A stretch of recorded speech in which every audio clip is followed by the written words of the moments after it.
धर्म के 4 पग हैं, प्रगति के साधन 4 पग, कलिम एक प्रधान। धर्म के 4 पग होते हैं। पहला है सत्य, दूसरा है दया, तीसरा है क्षमा और चौथा है दान। इन 4 पैरों में से 3 पैर कट गया है। कौन कौन सा? सत्य का पैर कट गया है। इस कलिकाल ने सत्य को गिरा दिया है। आजकल सत्य कहीं नहीं बचा है। हर आदमी झूठ बोलता है, झूठ ही लेना, झूठ ही देना, झूठ ही भोजन, झूठ चबेना। पहले के जमाने में भोजन भी बड़े नियम संयम से लोग करते थे। आजकल झूठा भोजन किया जा रहा है। हमने खा लिया तो उसी थाली में से हम निकाल लिए, फिर उनका हो गया तो उसी झूठे हाथ से उन्होंने, फिर उसे झूठे हाथ से उन्होंने। ये बफर सिस्टम वाला जो समस्या आया है, इसने धार्मिकता को खत्म कर दिया है, इसने स्वच्छता को खत्म कर दिया है, इसने शुद्धता को खत्म कर दिया है। कोई भी हो अपने हाथ से ले और खाओ, ले और खाओ। तो झूठा ही भोजन, झूठ चबेना। आजकल हर जगह झूठ ही झूठ का बोलबाला है। सत्य खत्म हो गया महाराज। और दूसरा दया। दया है क्या किसी के मन में? नहीं है। अगर आपने किसी को गाली दे दिया तो क्या वो चुपचाप सुन लेगा? क्या? कदापि नहीं, तुरंत जवाब देगा। दया भी नहीं बचा। और तीसरा क्षमा। क्षमा भी नहीं रह गया आप लोगों में। ना कोई किसी को क्षमा करता है, ना कोई किसी की बात सह रहा है। तुरंत हम, अगर हमें किसी ने कुछ कहा तो तुरंत बदला लेने के लिए हम दौड़ते हैं। तो न सत्य रह गया, न दया रह गया, न क्षमा रह गया। 3 पैर कट गए, एक ही पांव बचा है। प्रगति के साधन 4 पग, कलिम एक प्रधान, एन केन विधि दीन्ही, दान दिए कल्याण। केवल प्रगति का एक ही मार्ग बचा है महाराज, और उस पांव का नाम है दान। एन केन विधि दीन्ही, दान किए कल्याण। दान ही एकमात्र ऐसा साधन है जो आज मनुष्य के जीवन में लाभदायक बना है। अन्नदान, वस्त्रदान, धन दान। जैसे अब आप देखिए, यहाँ पर जब से कथा चल रही है तब से लेकर अन्नदान भंडारा यहाँ पर प्रारंभ है। घर से आओ, एक आधा पाव आटा, दाल, चावल, जिसकी जो श्रद्धा हो, भंडारे में सहयोग करो। कहीं भी आप जाओ, अगर भंडारा चल रहा हो तो अपनी श्रद्धानुसार हमें भंडारे में सहयोग करना चाहिए। कथा हो रही है तो कथा 1-2 रुपए में तो होती नहीं, तो हमारी जो श्रद्धा हो, हमें अपने श्रद्धानुसार कथा में धन का दान करना चाहिए। पंडाल है, साउंड है, पूजा है, पाठ है, दुनिया भर की बातें हैं। दान करने से ही मानव के जीवन का धन शुद्ध होता है। देखो, स्नान करने से तन पवित्र होता है, और ध्यान करने से मन पवित्र होता है, और दान देने से धन पवित्र होता है। तो यह तीसरा पैर बचा है जिसका नाम है दान। और उसी पैर को कलियुग काट रहा था। सो महाराज परीक्षित ने कहा, खबरदार, मेरे राज्य में मैं यहाँ अधर्म होने नहीं दूंगा। सो कलिकाल ने कहा, महाराज तो मैं जाऊं कहां? परीक्षित ने कहा, मेरा राज्य छोड़कर निकल जा। तो कलियुग ने कहा, महाराज मैं आपकी प्रजा हूं, आपका गांव, राज्य छोड़कर कहां जाऊंगा? सो परीक्षित ने कहा, तो ठीक है, मैं तुझे 3 स्थान देता हूं, तू उसी 3 स्थान पे जाकर रह। बोले, कहां कहां? द्यूतम पानम स्त्रियाः सूनम, यत्र धर्मश्चतुर्विधः। द्यूतम, द्यूत माने जुआ। जहां जुआ हो रहा हो तू वहां जाके बैठ। पानम, जहां मदिरा बेचा जा रहा हो, जहां मदिरा पान करने वाले हो, तू वहां जाके रह। स्त्रियां सूनम, अगर कोई पर पुरुष किसी पराई स्त्री की ओर आंखों में आंखें डाल के देख रहा है तो तू उनके बीच में खड़ा हो जा और कलह प्रारंभ करवा। भैया इन 3 जगहों पर तो कलयुग रहने लगा। कहां कहां? जुए में, मदिरालय में और पराई स्त्री के समीप। जरा ध्यान से समझना, जहां जुआ हो रहा हो ना। अच्छा, कलयुग का नाम क्या है जानते हैं? कलयुग का नाम है कलह करवाना। कलि इति कलह कंसुतम। जहां कलयुग रहता है वहां नित्य प्रतिदिन कलह कलह होता है। अगर आपके घर में 24 घंटे कलह हो रहा हो तो समझ लेना कि यहाँ कलयुग का वास है। और कलयुग का वास कब रहता है? जिस घर में मदिरा पीने वाले लोग हैं, जिस घर में जुआ खेलने वाले लोग हैं, जो पुरुष अपनी सुलक्षणा पत्नी को छोड़कर पर स्त्री की ओर नजर रखने वाला है, इन तीनों के जगह, इन तीनों के स्थान पर, इन तीनों के घर में कलयुग का वास निश्चित ही है। जो स्त्री अपने पुरुष को छोड़कर पर पुरुष की ओर देख रही है, जो स्त्री नित्य प्रति झूठ बोल रही है, जो स्त्री अपने हाथों से मांस बनाती है और अपने पति को और बच्चों को खिलाती है, उनके घर में कलयुग है, उनके घर में कलह का वास है, उनके घर में लक्ष्मी टिकने वाली नहीं है। उनके घर में वो कितना भी देवता का पूजा करे, संत महात्मा का पूजा करे, लेकिन संत महात्मा देवता उनके पूजन को स्वीकार करते नहीं है। इसीलिए आप देखो कि लोग खूब पूजा पाठ करते हैं, उसके बाद भी ज्यों के त्यों बने हैं, आगे नहीं बढ़ पा रहे हैं। कारण है, जब तक कलह नहीं छोड़ोगे तब तक जीवन में आगे नहीं बढ़ सकते हो। इसीलिए मदिरा और मांस यह तो अति हानिकारक है हमारे जीवन के लिए महाराज। दारू बेचने वाला अमीर बन जाता है, लेकिन खरीदने वाले का घर मकान दुकान सब बिक जाता है। और थोड़ी सी भी अकल हमको नहीं है कि अपना पैसा ले जाके हम वहां दे रहे हैं। हा? एक आदमी को सर्दी हो गई तो एक महात्मा जी के पास पहुंचा और बोला, गुरुजी हमें जुकाम हो गया है, तो जुकाम की कोई दवा बताओ। तो महात्मा जी ने कहा, जुकाम तो 3 दिन रहता है, 3 दिन बाद उतर जाएगा। उसने कहा, नहीं महाराज, आप अभी दारू की चर्चा कर रहे थे, तो दारू पी लूं तो मेरा जुकाम चला जाएगा। अरे महात्मा जी ने कहा, हाँ पी ले। बोले तो दारू पीने से जुकाम चला जाएगा? महात्मा जी ने कहा, दारू पीने से लोगों के मकान चले गए, दुकान चले गए, तो जुकाम कौन सी बड़ी चीज है, ये भी चली जाएगी। अरे मानव सुन ले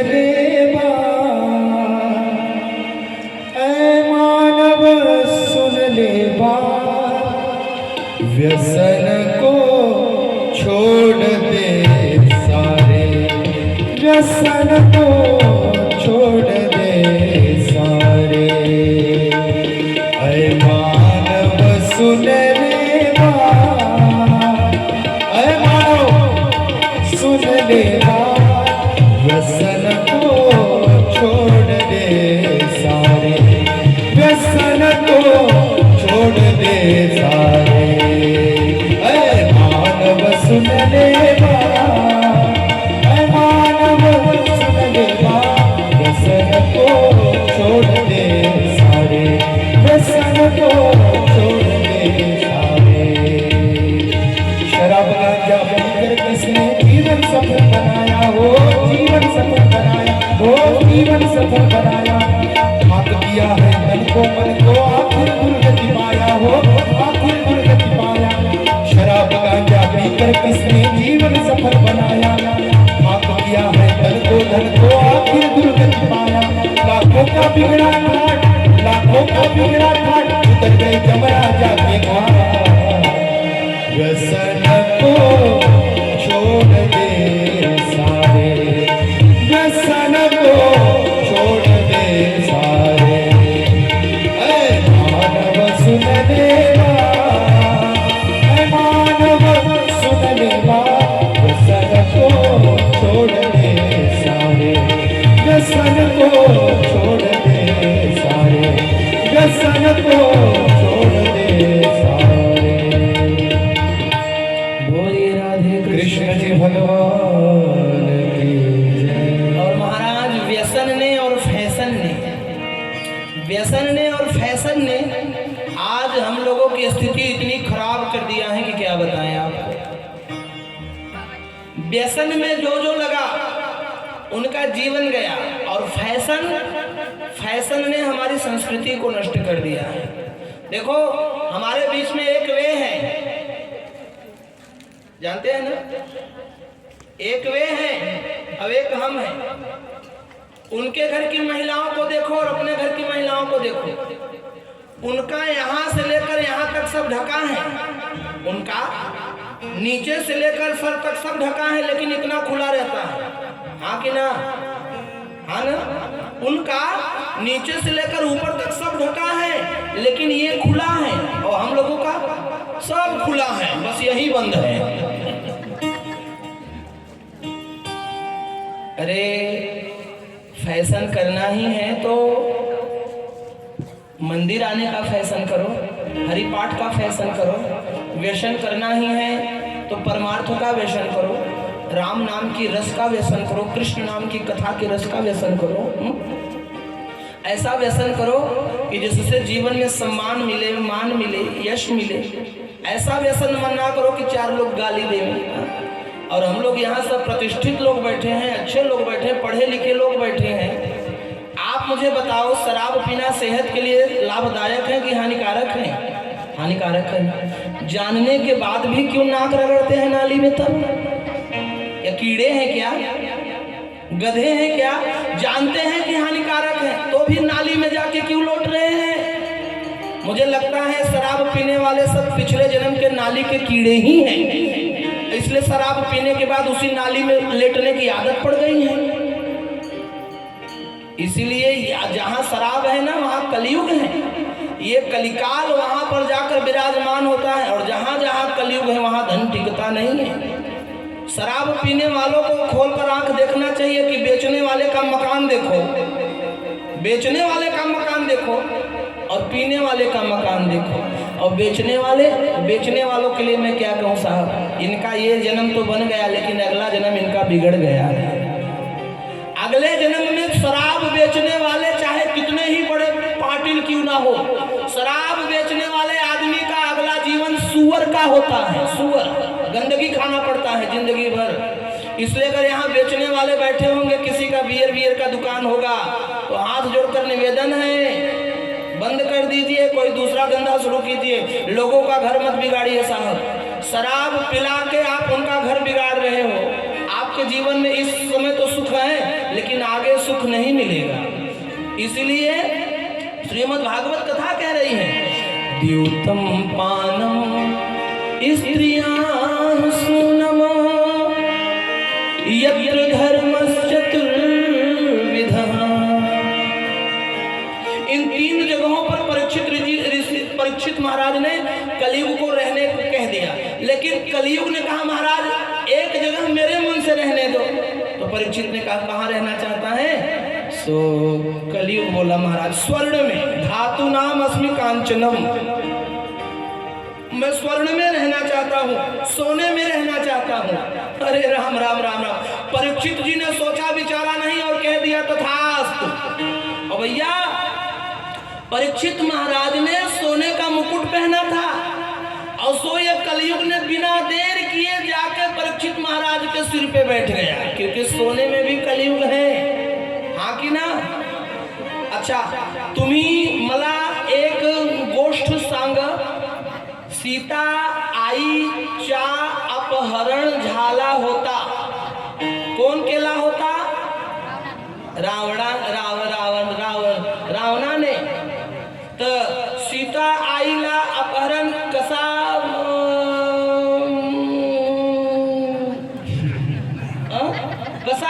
बद्दल झाला? स्वर्णाचे नाही महाराज, लक्ष द्या तुम्ही। एक दिवस सीता आई स्वर्णाचे हरिण डोळ्याने पाहला। एक दिवस सीता आई आपल्या डोळ्याने स्वर्णाचा हरण पाहिली, देखा उन्होंने। तो भगवान राम से कहा कि महाराज आतापर्यंत मी आपल्यासे काहीही नाही मागितलं, तुम्ही मला जे चटणी नमक रोटी दिला मी खाल्लं, आणि आपला हा लहानशी झोपडीमध्ये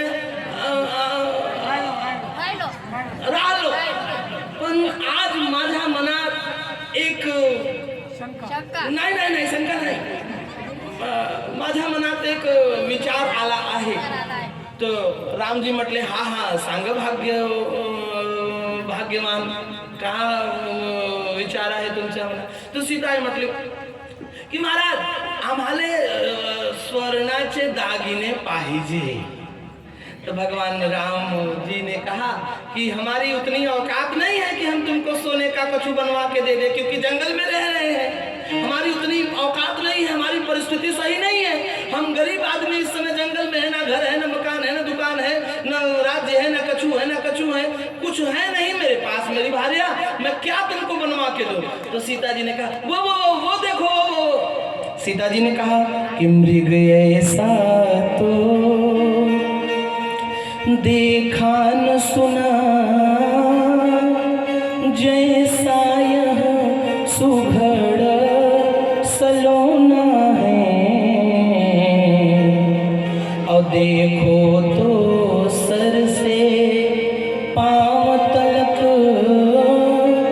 सारा सोना ही सोना है. राम जी से सीता जी ने कहा महाराज देखिए ये मृग कितना सुंदर है,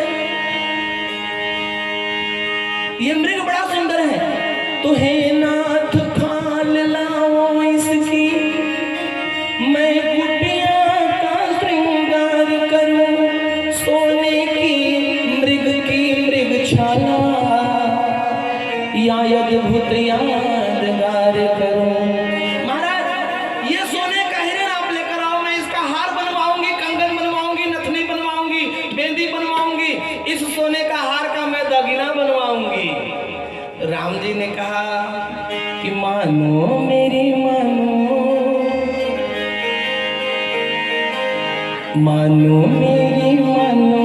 मेरी मानो तो सही, मानो मेरी मानो तो सही, आज तलक सोने का मृग होता नहीं.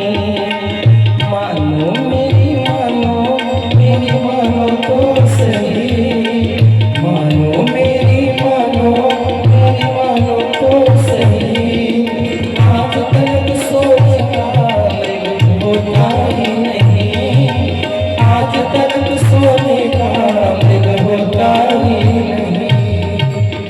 सीता जी ने कहा आप हमें ज्ञान मत दो, ये मृग ला के दो हमें बस, और कछु नहीं चाहिए. जैसे हम लोग कभी कभी कहते हैं ना कि आप कर्ज करो लेकिन हमें हार बनवा के दो, कहते हो ना कि कर्ज कर लो, लोन ले लो लेकिन हार बनवा के दो.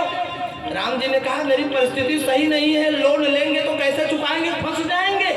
तो सीता जी ने कहा नहीं मतलब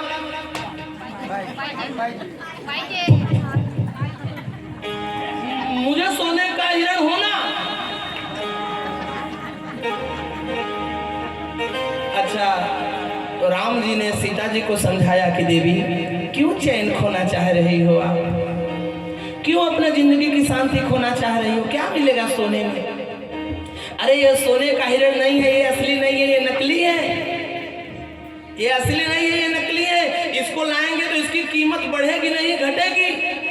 आप मुझे बताओ अगर आप ज्वेलरी के घर से 1 तोला सोना खरीद के लाएं और 10 दिन बाद वही सोना बेचने जाएंगे तो ज्यादा कीमत मिलेगा कि कम मिलेगा, बढ़ेगा नहीं ना.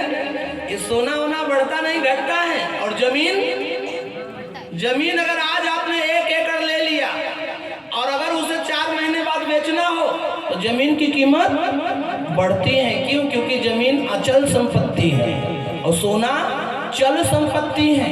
चल संपत्ति में कलयुग का वास होता है. इसीलिए आप देखो शादी विवाह में ज्यादातर झगड़ा सोने के लिए ही होता है. लगन विगन मधले जास्त भांडण स्वर्णासाठी होते. अच्छा आप मुझे एक बात बताओ, सही बताओ,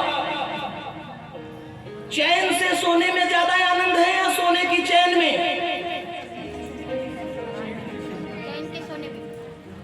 चैन से सोने में ज्यादा आनंद है या सोने की चैन में?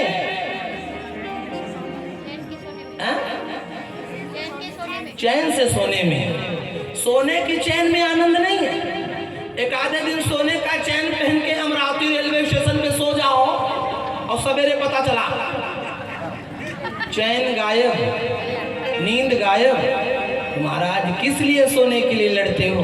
सीता जी ने सोने के हिरण का लालच किया और समाज को बताया कि देखो बहनों, जैसे आज मेरा अपहरण हो रहा है उस सोने के हिरण के चक्कर में। बताओ, राम जी गए सोने का हिरण मारने के लिए, पीछे से लक्ष्मण जी गए, उधर से रावण आया और सीता जी को लेकर लंका गया। और रावण ने सीता से कहा कि तुम एक सोने के हिरण के लिए तड़प रही थी, चलो मैं तुम्हें पूरी की पूरी सोने की लंका ही दिखाता हूँ। और बाद में सीता जी रोने लगी कि हे भगवान, ये क्या हो गया?